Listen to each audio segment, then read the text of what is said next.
Estamos começando o nosso encontro de hoje. Eu agradeço os 648 mil inscritos no meu canal. Muito obrigado mesmo. E sempre digo, você que gosta do canal, do conteúdo, das lives, das entrevistas, da perspectiva que nós temos, analítica, crítica, propositiva, na defesa intransigente do Estado Democrático de Direito, da Constituição de 88 e dos valores democráticos, indica o canal a uma amiga, uma amiga. É muito fácil. O canal no YouTube, Marco Antônio Villa, diga para ativar o sininho de suas notificações, coloque like no que vocês gostaram e utilize, como vocês muito bem fazem, a página dos comentários. Né? Lembra as entrevistas? Postamos hoje entrevistas com jornalistas conhecidos todos, do Manhattan Connection, o Caio Blinder, uma entrevista muito legal discutindo o que é o governo Biden, os reflexos disso na economia, na sociedade americana e disso com o mundo. Vale a pena vocês assistirem. E no final de semana, sábado e domingo, nós temos duas entrevistas que é um diálogo, vou chamar de diálogo democrático, são duas visões muito diferentes sobre a Lava Jato.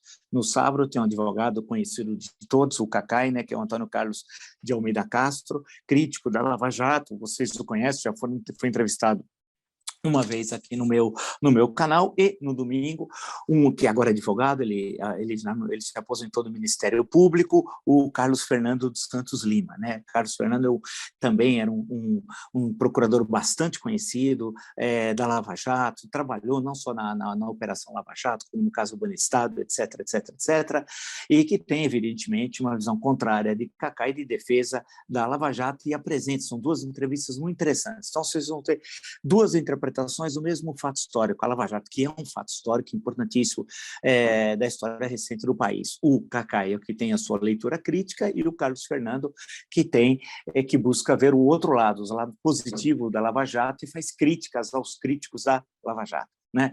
E daqui para frente, na próxima semana, essa que antecede agora o Natal, tem várias entrevistas que nós já deixamos pronto, porque nós vamos ter uma intervenção um pouco diferente, excepcionalmente nessa semana, e aí retomamos na última semana de dezembro a forma tradicional, inclusive das lives. Então, todos os dias nós teremos as entrevistas e algumas vezes nós vamos ter entradas minhas, e as entradas vão ser preferencialmente através do YouTube, mas eventualmente, dependendo das circunstâncias, da conjuntura, através do Instagram, que eu já falo todo dia, daqui a pouco eu entro nisso. Lembro também que para ser membro associado do canal, uma coisa muito fácil, tem duas formas de ser membro associado. E por que isso é importante? Para defender o jornalismo independente, livre, imparcial, democrático e de qualidade. E isso é muito difícil, especialmente nos tempos tenebrosos que nós estamos vivendo, e com toda a pressão, e no ano eleitoral, o pior ano eleitoral desde 1989. Teremos a eleição presidencial mais complexa, mais difícil, e tudo indica, torço que não, que eu esteja errado, violenta, ponto. E, nesse sentido, o canal rema contra isso, rema em defesa das instituições democráticas. Então, para ser membro, é muito fácil. Tem dois meios, você entra aqui pelo computador, pelo Android, dizem que alguns que estão encontrando algum problema no iPhone, e nesse caso, você entra pelo computador, que em 2 minutos você consegue acessar e tem essas duas formas de ser membro associado. Tá bom? No Twitter vocês podem me seguir pelo Villa Marco Villa, e no Instagram pelo @MarcoAntônio Villa. Como eu me referi anteriormente ao Instagram, então no caso de algumas postagens nessa semana, que agora que tá concluindo a próxima, essa semana do Natal, então vai ter sempre conteúdos que nós vamos ir também colocando no Instagram, né? Mas registro, só para ficar bem claro, que as entrevistas, nós temos várias entrevistas, inclusive terminando a gravação das entrevistas no sábado, que vão ser postadas no decorrer da semana, e as mais variadas possíveis e muito interessantes, inclusive algumas entrevistas históricas, como, por exemplo, não vou dizer quem, mas a discussão da agricultura tropical, né? Que foi uma verdadeira revolução feita no Brasil a partir dos anos 1970. É isso, né? Eu passei, claro, ontem estive até no Jornal da Cultura, e acho que o fato principal de hoje, claro, estão falando das pesquisas eleitorais, das composições, tem algumas composições que são estranhíssimas, por exemplo, Alckmin ser vice do Lula. Isso certamente, isso não está definido, isso será definido tudo em dia com o ano que vem, mas caso ocorra, ele já saiu do PSDB, como é sabido, ele foi o número 7, quando foi criado o partido, na ata de fundação, ele foi o 7º que colocou a assinatura, portanto, é um membro histórico desde 1988 e que saiu do partido pelas razões já conhecidas de todos. O que causa surpresa não é a sua saída, porque isso já era um fato cantado há muito tempo. É a possibilidade, e a gente não sabe para qual partido ele vai, a possibilidade dele ser vice-presidente do Lula. E aí, da candidatura a Lula, porque ninguém ganha na véspera.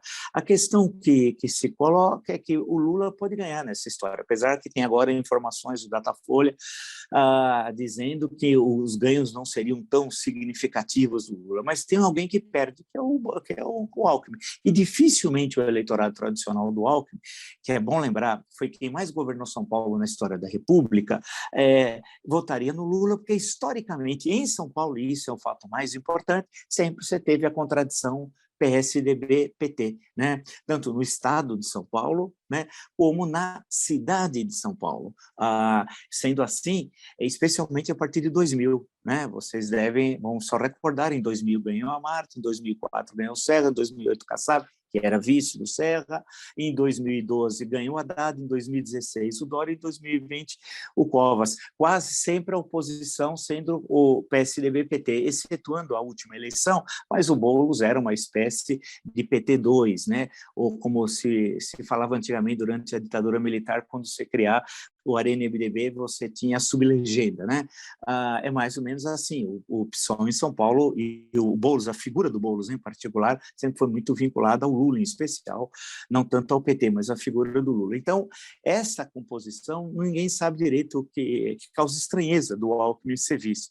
Vamos ver se isso ocorrerá, e aí como é que fica a eleição para São Paulo, que ela será nesse sentido totalmente diferente. Por quê? Com o Alckmin, mesmo fora do PSDB, ele continuava sendo do PSDB para o eleitorado, né? A saída dele, se ele não sair candidato, muda totalmente o quadro, porque ninguém sabe se o PT lançará candidato ou não, se no acordo seria apoiar Márcio França, o que é quase impossível, 99,99, porque o PT teria uma grande chance, sem o Alckmin candidato, de vencer as eleições em São Paulo para o governo do Estado. Então, essa troca dificilmente ocorrerá, mas vale destacar que o Lula é o caudilho do partido.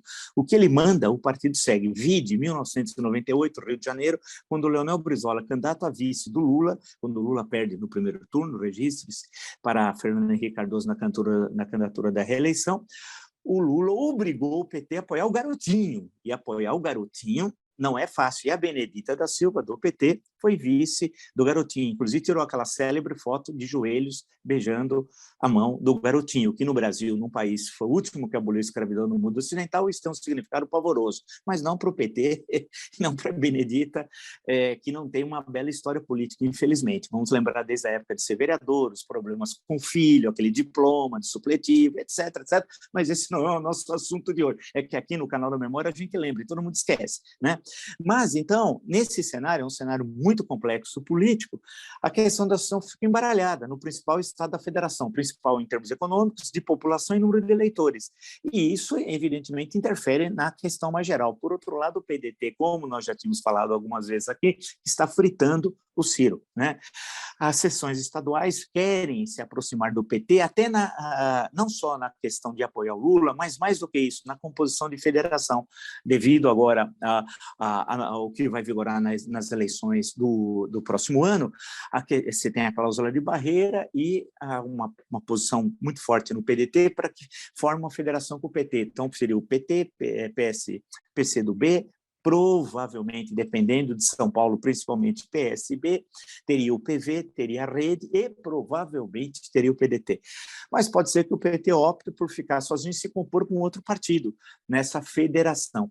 Os partidos mantêm sua autonomia, mas concorrem de forma conjunta. Tal. Vai ser uma novidade isso. Pela primeira vez, vamos ver como é que isso vai ser. Então, é um cenário complicado, porque lideranças estaduais pensam, isso é muito importante, não na eleição para presidente, mas na eleição para a Câmara dos Deputados, que para os partidos é o mais importante de tudo. E por quê? Porque lá é definido o valor do fundo eleitoral e do fundo partidário, né?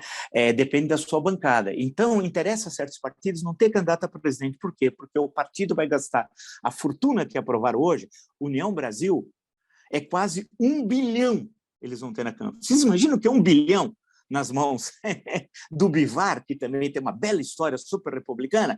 1 bilhão. Então, tem partidos que vão ter 1 bilhão, outros vão ter 700, 600, 400, é muito dinheiro. E interessa para esses não gastar dinheiro para um candidato que ele acha que vai ser derrotado. Ele fala, não, eu prefiro ter uma boa bancada na Câmara dos Deputados. Né? Então, isso também é uma questão que nós já tocamos de passagem aqui, mas hoje estamos discutindo com um pouquinho mais devagar, é uma questão super importante. Então, vocês vejam que o jogo é muito complicado, e a discussão política ideológica de programa de governo é zero.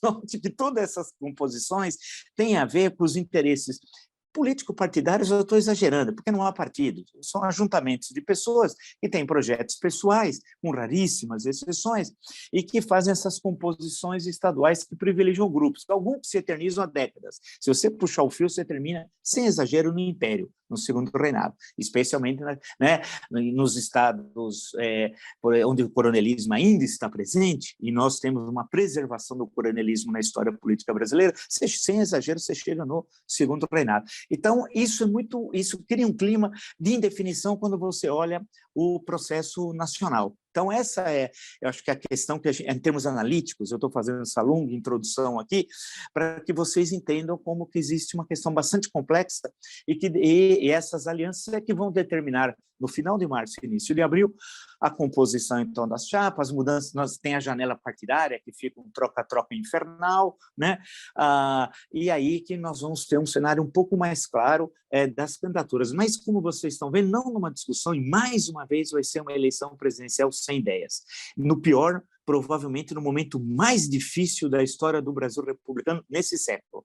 É a eleição mais importante desse século, e provavelmente será novamente uma eleição sem ideias, o que abre uma perspectiva lá na frente muito ruim para o país, né? Esse é um cenário, então, muito, extremamente difícil que nós estamos passando. E aí, quando você olha as pesquisas, olha com um pouquinho devagar, a rejeição ao Bolsonaro é fantástico, né? Só as fake pesquisas, que eu fui o primeiro a anunciar aqui, vocês lembram que ia começar a aparecer fake pesquisa. Isso tudo você nunca tinha ouvido falar na vida, né? Tem um, inclusive, que se dedicava a escolher os homens mais bonitos do Brasil, inclusive o Ciro Gomes, em 8º lugar, o que é uma coisa fantástica, né? Esse instituto agora está fazendo pesquisa eleitoral. Isso acho que não sei se está no Lauro Jardim, na Bela Megalha, que eu vi hoje. Então vai aparecer tudo e um monte de fake pesquisa. Então a questão que se coloca agora é ter muito cuidado, e o papel justamente do bolsonarismo é bagunçar e criar confusão em tudo. Desmoralizar tudo, inclusive as pesquisas eleitorais. Por quê? Porque Bolsonaro não vai ao segundo turno, ele vai derreter muito rapidamente, né? Como fui o primeiro, inclusive, a falar isso, agora é voz corrente, ele não chegará ao segundo turno e ele precisa, nesse sentido, desmoralizar o processo eleitoral. Então, a rejeição dele é altíssima. E há uma possibilidade, eu estava passando pelo jornal Globo, e algumas vezes já tinha visto isso, e ninguém dá muita importância. Então é aquela história do Zé Américo da Almeida, ver bem não é ver tudo, mas ver o que os outros não veem, né? Tem isso no Globo hoje. Bolsonaro vai ao posto médico do Planalto pela 3ª vez em menos de 15 dias. Linha fina, o presidente passou cerca de 1 hora. Teve um outro dia que ele ficou 2 horas, tal. Isso daqui pode abrir uma possibilidade, nesse elenco tão confuso que nós estamos vivendo, dele até em certo momento da campanha, quando ele vê que ele está naufragando, né, que ele vai ser um verdadeiro desastre, ele tirar o time dele de campo por razão médica. Não é que ele não vai querer ser candidato, mas ele está vendo uma situação muito difícil, em nome de Jesus, né, Deus no comando, etc., ele tira o time dele de campo, provavelmente buscando algum tipo de aliança com outros candidatos, ou renunciando, né? Renunciando à presidência da República, ele estaria, e aí assumiria Mourão, que pode ser que seja candidato ao governo de estado ou ao Senado de alguns estados, em especial do Rio de Janeiro, que parece onde ele deverá ser candidato. Então, veja a confusão em todo o processo, que isso pode ocorrer, né? E, nesse caso, até no limite, o Mourão poderia ser candidato à reeleição. O problema é que, quando ocorrer a renúncia, aí, se você não fez o registro da candidatura, ele não poderá ser candidato à sua reeleição, porque ele não se registrou eleitoralmente no momento adequado. Tudo isso é um cenário complexo que nós estamos vivendo. E veja que as questões centrais do Brasil passam tudo ao largo. Essas questões não têm relevância nenhuma para essa grande parte da elite política brasileira. Então, essa notícia aqui do posto médico já tem saído várias vezes, né? E aí é uma saída considerada honrada, né? Olha que alguma coisa honrada para o Bolsonaro não é fácil de achar, mas que ele poderia, com isso, buscar algum tipo de justificativa para evitar uma fragorosa derrota eleitoral. E por quê? Isso é interessante. Desde a criação da adoção em 1997 da reeleição, em 1998, Fernando Henrique foi reeleito, no primeiro turno, inclusive. Em 2006, Lula foi reeleito no segundo turno.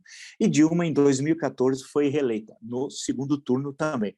Portanto, será a primeira vez que um presidente da República não só não será reeleito, como sequer chegará ao segundo turno. E isso vai entrar nos anais, então, da história das eleições presidenciais do Brasil a partir de 1989, mais especialmente a partir de 1998, quando passa em 97 ser permitida a reeleição. O cenário que se desenha, portanto, é um cenário complexo. Ele está cada vez mais isolado, será abandonado, porque o Valdemar Costa Neto vende a mãe entrega. Você acha, se alguém imaginar que o Valdemar Costa Neto tem qualquer compromisso político ideológico, isso não existe, isso é uma balela, como sabemos, né? Ele era, inclusive, lulista em 2002. Lembrar que o José Alencar, que depois que morreu virou santo, quando ficou doente, depois morreu santo, e de santo ele não tinha absolutamente nada, né? Eles venderam o apoio por 10 milhões de reais, um apartamento, deputado federal do PT, pelo Pará, em Brasília, em 2002, no processo mensalão, essa questão que eu estudei, publiquei livros, a gente passou por isso.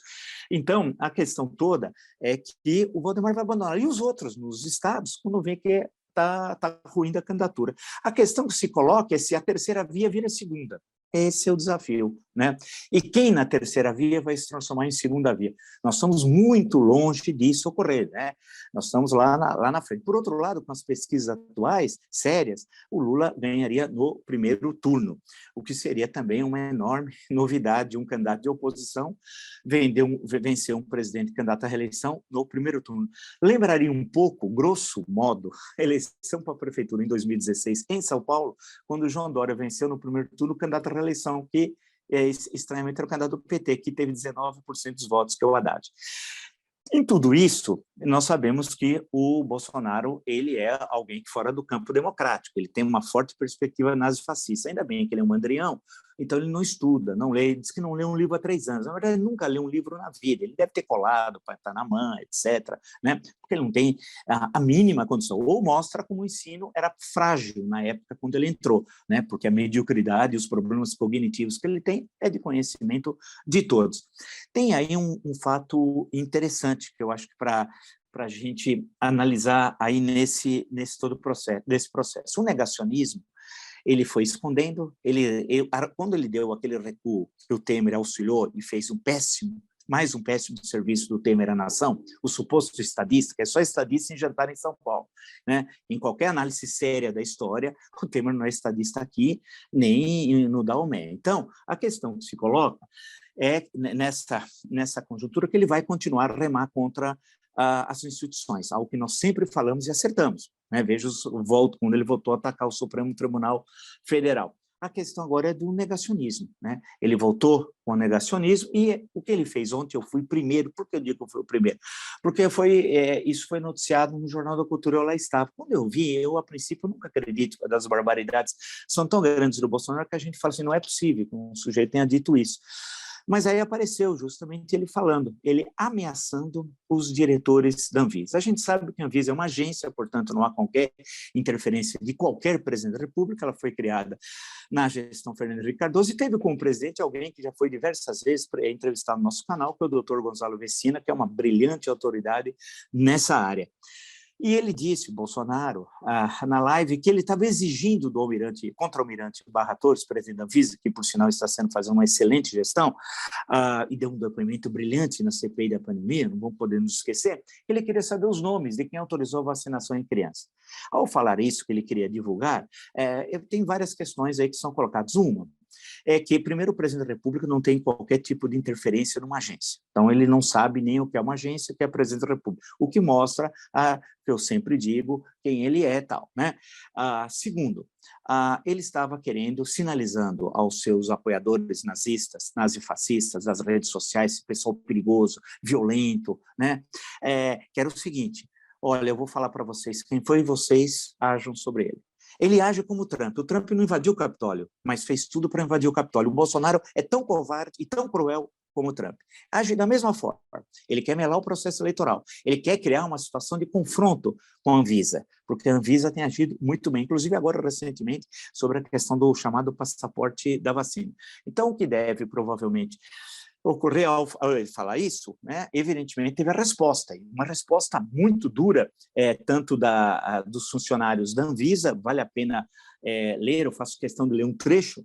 A intenção de se divulgar a identidade dos envolvidos na análise técnica, não traz consigo qualquer interesse republicano. Antes, mostra-se como uma ameaça de retaliação que, não encontrando meios institucionais para fazê-lo, vale-se da incitação ao cidadão, método abertamente fascista e cujos resultados podem ser trágicos e violentos, colocando em risco a vida e a integridade física de servidores da agência.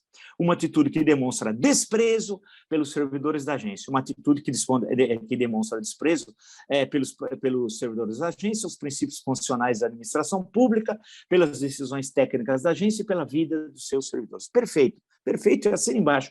É isso, é isso. É uma atitude fascista. E ontem eu fui o primeiro a denunciar ao vivo lá no Jornal da Cultura que ele está querendo matar. Ele está incitando os criminosos nazifascistas bolsonaristas, porque o nome de quem assinou é muito fácil, inclusive de você saber quem assinou, porque não é uma entidade clandestina, vale destacar, a Anvisa, né? E aí o almirante Barra Torres novamente também veio a público e deixou claro que ele falou, olha, eu fui um dos que assinou, ou seja, o que ele está fazendo é ameaça, tal qual foi denunciada hoje pelo ministro Luiz Fux, no discurso da última sessão do tribunal. Ele foi muito claro, o ministro Luiz Fux, que é o presidente supremo, registra-se, né? Diz ele, ao longo do último ano, essa Suprema Corte e o Poder Judiciário como um todo também enfrentaram ameaças retóricas que foram combatidas com a união e a coesão de seus ministros e ameaças reais, enfrentados com posições firmes e decisões corajosas dessa corte. O que isso quer dizer numa linguagem mais clara? Os ministros hoje da Suprema Corte estão ameaçados de morte. Eles andam com escolta aos seus familiares, a situação é terrível. Incitado, inclusive teve de alguns aqui em São Paulo, todo mundo viu no caso do ministro Alexandre de Moraes, que em frente à casa dele, grupos nazifascistas bolsonaristas xingando, agredindo e ameaçando. Alguns queriam invadir o prédio onde ele morava, né? Se você tem uma ação da polícia. Então, no caso da Anvisa, em que você tem um corpo técnico grande, muito mais do que os 11 ministros do Supremo Tribunal Federal, é uma ameaça de morte que foi declarada pelo presidente da República ao vivo na sua live, que até hoje não sei qual é o estatuto, se ela é pública, se é ação privada de um cidadão, se é do presidente da República, eu não sei qual é o estatuto jurídico daquela ação criminosa que ele faz toda sexta-feira. Essa situação é muito grave, porque ele está ameaçando mais uma vez e está dizendo o seguinte, não tomem vacina. As crianças, os pais das crianças, não tomem vacina, tal, porque ele está dizendo isso, né? Não só não tomem, como eu quero saber o nome dos que autorizaram, porque eu vou mandar matar, porque não é ele. Porque é bom lembrar quando ele foi assaltado, lembra? Aqui a gente não esquece, né? Ele estava de moto, vieram 2 pivetes no Rio de Janeiro, assaltaram ele, levaram a moto, levaram a pistola Glock, só não deixaram ele de cueca porque não quiseram. E alguém que é treinado para morte, para matar. Porque militar é treinado para matar, militar não é treinado para ser diplomata. Isso é Itamaraty, né? É outra função. Então, a coisa é grave. E o presidente da Anvisa, faço questão de lembrar, inclusive, que ele me surpreendeu, hein? A primeira vez que eu vi assim foi numa live do Bolsonaro. E ele disse que o Bolsonaro, lá atrás, que ia vacinar. O Bolsonaro, não sei o quê, tal. Eu fiquei meio assim, não sabia direito quem ele era um contra-almirante, médico, né, mas contra-almirante, não tinha ideia. E depois eu fui vendo seu desempenho, e aí eu fiquei realmente, falei, puxa vida, e especialmente a coragem e a seriedade do depoimento no momento inicial da CPI da pandemia, que foi fundamental para a nossa história. Sem a CPI da pandemia, nós teríamos também vacinação, hein? Registre-se. E diz ele, citando o Globo, o contra-almirante, meu nome vai estar lá como um dos primeiros, diz o presidente da Anvisa, sobre lista, entre aspas, de quem aprovou vacina para crianças. Linha fina, Antônio Barra Torres defendeu o corpo técnico da agência, após fala de Bolsonaro, que divulgaria relação de todos os envolvidos na indicação de imunizante para pessoas de 5 a 11 anos. Né? Ele defendeu todo o corpo técnico, tem um discurso que ele fez numa reunião da diretoria colegiada da Anvisa, ele deixou bem claro, né, que eles não se pautam pelo medo, por ameaças, mas é um corpo técnico, né? Faço questão de citá-lo textualmente. Na decisão de que foi tornada pública no dia de ontem, se formos consultar todas as pessoas que ali contribuíram, direta ou indiretamente, para que aquele posicionamento fosse estabelecido, essa lista, por certo, contaria com mais de 1.600 nomes, porque todas as nossas atividades estão entrelaçadas, afirmou Barra Torres. Continua. Desses, até por questão de ordem alfabética e não importância, porque todos são essenciais, seguramente na letra A, o meu nome lá vai estar como um dos primeiros, pela minha inicial, e também lá estarão os nomes de toda a diretoria da Anvisa. Continua, na decisão de ontem estamos todos juntos, somos legalistas, cumpridores daquilo que a lei determina. Faremos assim com a mesma serenidade que buscamos manter em mares tormentosos. Aí ele lembrou também, acho que só era na Marinha, e associou, claro, por analogia, o que são mares tormentosos, que é aquele momento difícil que o país viveu da autorização das vacinas, etc, etc, etc. Ou seja, o negacionismo continua presente. Não se esqueça que o Bolsonaro comemorou morte. Lembra que na terceira fase dos estudos da Coronavac, quando houve um suicídio de uma das pessoas que participavam do experimento, que não tinha qualquer relação com o experimento, ele comemorou a morte. Era uma sexta-feira, eu não me esqueço, porque eu estava no Jornal Cultura, junto com o Dr. Dimas Covas, presidente do Butantan. Quando ia começar o jornal, veio isso, ele estava lá no WhatsApp, naquela tensão, o jornal ao vivo, né? Ele tal, aí eu fui perguntando nos intervalos, e ele me falou, não, olha, o Bolsonaro está dizendo aí, comemorando a morte, em nome de Jesus, certamente, Deus o comando, diria o Malafaia, né? Era uma situação tão terrível, aí o Dimas Covas depois falou, não, mas nós avisamos a Anvisa dessa morte, não há qualquer relação com o experimento. Então, quando agora nós temos aí essa informação, ele vai vazar, vai conseguir esses nomes, porque os nomes são públicos, como disse o doutor Barra Torres, são mais de 1.600 pessoas. O que vai acontecer? Vão prender todos? Vão matar? Vão fuzilar? O que vão fazer? Então, isso mostra quem é o Bolsonaro. Ele não é um democrata. O recuo que ele fez no dia 9 de setembro, e aí teve ajuda antirrepublicana de Michel Temer, que lá foi uma vergonha, mais uma vergonha no currículo de Michel Temer, as pessoas falam, não, ele se converteu à democracia, não se converteu coisa alguma. Ele deu um passo atrás, como eu disse aqui, e daria 2 à frente, que a estratégia dele sempre é essa, 1 atrás, 2 à frente, 1 atrás, 2 à frente. Acertamos absolutamente. E o que ele está fazendo agora é criminoso. Os funcionários da Anvisa, o presidente, mas a reação... para variar, o senador Randolfo Rodrigues sempre está em campo ativo, ele fica, o dia para o senador tem mais que 24 horas, tal, ele está sempre ativo, fazendo, batalhando, mas a reação ainda é muito tímida da sociedade brasileira, é um negócio assim inaceitável, um presidente ameaçando, e aí ameaça, claro, que é morte. Né? Ele não vai querer que as pessoas se encontram, se integram, né? Começam a rezar o credo, nada disso, não tem nada a ver. Nós estamos falando de um homem que é marginal, um amigo do Adriano, que era um homicida, né? Que vivia lá como matador de aluguel, amigão dele, eles eram sócios, porque eles estavam juntos, ele condecorou, visitou na prisão e condecorou, através de Flávio Bolsonaro, que faz parte da organização criminosa também, o sujeito com a medalha Tiradentes. Então, esse homem é capaz de tudo. Então, nesse sentido, e aí fechando a nossa conversa de hoje, nesses tempos de violência, né, o Bolsonaro ameaça agora os diretores da Anvisa. Note que essa política de ameaças vai marcar todo aqui. Esse ano não tem Natal, né? Capaz ele tirar foto de Natal, falando de Natal, alguma bobagem, aparecer na TV, pode ser que até a Micheque também receba o Espírito Santo, com a Micheque é tudo mais fácil, né? Ela conversa, dialoga, eu achei que ela estava falando com o Queiroz, né? Eu imaginei que era uma língua código com o Queiroz, que ela estava acertando, ou era a língua do P, ou ela está desmoralizando o Espírito Santo, porque o Espírito Santo conversar com a Micheque, então até o Espírito Santo é desmoralizado pelo bolsonarismo. Nesse sentido, vocês percebam que a violência vai aumentar. E ele vai ver, e ele vai mandar os outros, porque ele é covarde. É um homem cruel e covarde. Ele sempre manda os outros, nunca ele. Né? E tem um bando, o que tem de doido no Brasil não está escrito. E o número de armas, a liberação de 6 armas, aquele pessoal 88, né? HH, que é a 8ª letra, Heil Hitler, da supremacia branca, ligados a Dudu Bananinha, né? Tudo isso está aqui. aqui no Brasil, internalizado. E lembrar do Steve Bannon, lá nos Estados Unidos, coordenando essa organização terrorista chamada Movimento, do qual o filho do presidente, Dudu Bananinha, é o representante na América do Sul. E eles já disseram que a eleição que interessa para eles é do Brasil.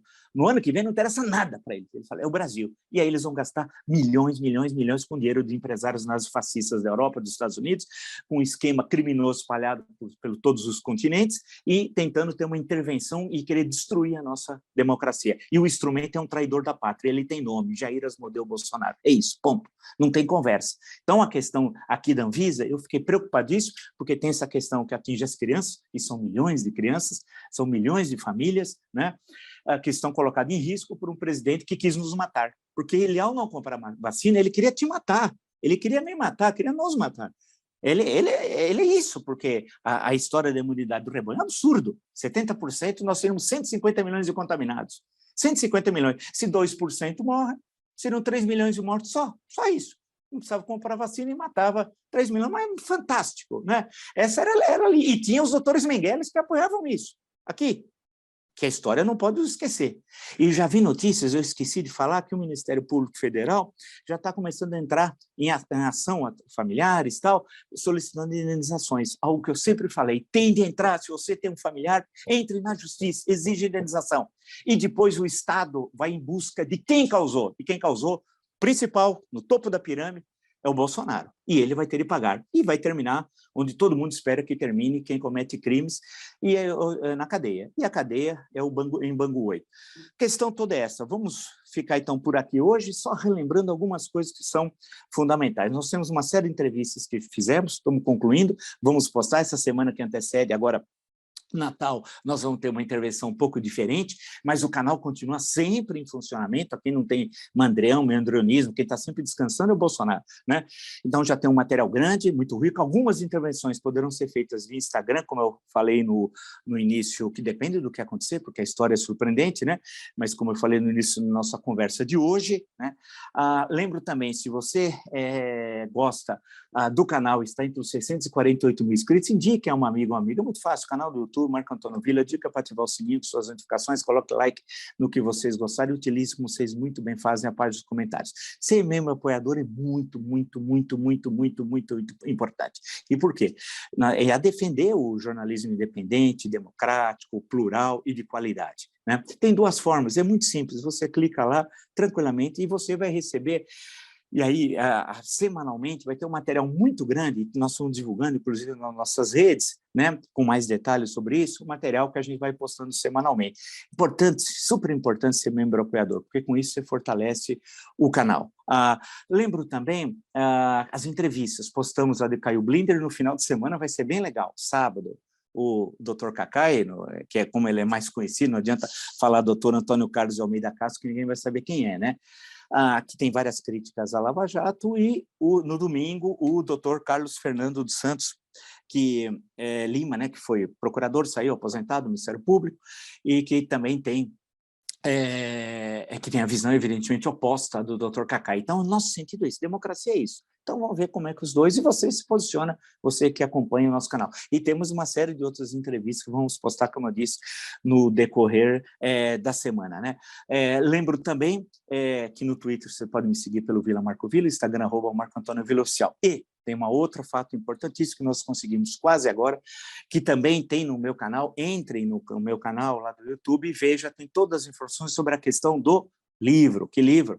O mais recente, Um País Chamado Brasil, a História do Brasil do Descobrimento ao Século XXI. Vale destacar que nós fizemos o lançamento, como vocês sabem, na última segunda-feira. Também no canal tem filmes muito interessantes nas nossas redes sociais, mostrando lá vídeos, né? O filme é coisa antiga, mas vídeos muito interessantes e que vocês vão encontrar ali. Foi muito legal, agradeço outra vez a todos que lá estiveram e aqueles, que foram milhares, que não podiam estar e que mandaram mensagens e tal. E justamente é a questão do meu livro. Então tem aqui um vídeo explicando, através da livraria leitura, vocês clicam, lá vão ter um link que mostra como vocês poderão adquirir o livro com preço especial, Um País Chamado Brasil, mas não é só o livro. Junto com o livro, e isso é de grande importância, também vem, né, um bloquinho bacana com a mesma capa, olha aqui, do livro, né, o mesmo modelo ou algo do gênero. Aí vem o meu nome aqui da Marco Antônio Villa, da editora Planeta, tal, então vem um bloco. E não só, né? Vem um marcador que permite você escanear e aqui conferir, e aqui você passa, tem um vídeo meu que faça uma apresentação geral do livro. Você recebe tudo isso por um excelente preço, tem todas as informações ali, clique, e nós conseguimos agora. Você vai falar, por que você não falou antes? Porque não podia falar, porque nós não tínhamos ainda obtido o que nós conseguimos através da livraria Leitura. Então, temos aí, vocês clicam lá, livraria Leitura, vai aparecer todas as informações, um link especial que já dirige para a compra do meu livro em condições extremamente especiais e vocês recebendo esses 2 brindes. Bem, estou cansado, eu acho que por hoje ficamos por aqui, continuaremos amanhã, sábado, vamos nos encontrar e tal, e aí vou sempre reafirmando a partir daqui de domingo, segunda, como teremos essa semana especial com a questão do Natal, eu já expliquei como é que vai estar desempenhando as questões do canal, sempre vai ter alguma atividade no canal, ou minha ou das entrevistas, e tem entrevistas muito interessantes que nós estamos para postar, sabe? Tem coisas bem legais que já estão programadas, e vocês, é bem diferente se vocês vão gostar de assistir, e na última semana de dezembro aí, voltaremos à nossa forma tradicional, né? Então, ficamos por aqui e sempre digo, você gosta do canal, indique um amigo, muito fácil, blog do canal melhor chama Marco Antônio Villa, né? Ative as notificações, coloque like no que vocês gostarem e utilize com vocês muito bem, faça os comentários. Nos encontramos amanhã, então. Até!